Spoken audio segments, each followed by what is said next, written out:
Hello, everybody. The application that I chose to speak about today is YouTube.com. So it's youtube.com. And basically, YouTube is very helpful.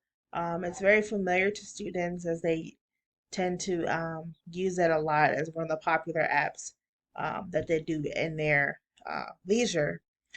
But it's helpful to teachers because um, it helps teachers to access a wide and broad range of educational videos in the classroom, and it includes lots of lectures and speeches if you're thinking about doing it for older children or higher education.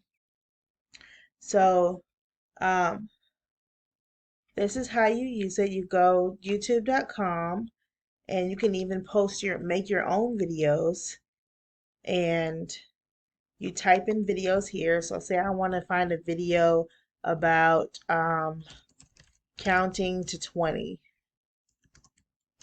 So you type in counting to 20 song.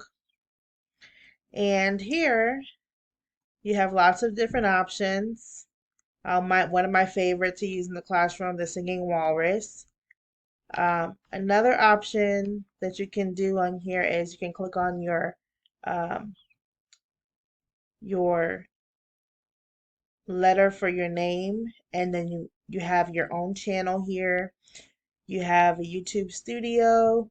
You have where you can make purchases and do a membership.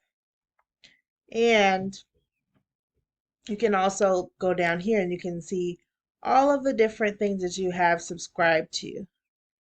So this is a great place for you to find videos of all types of um, educational needs. And it's also a good place for you to make your own videos. So I feel like this is a very, very helpful thing in a classroom. Thank you.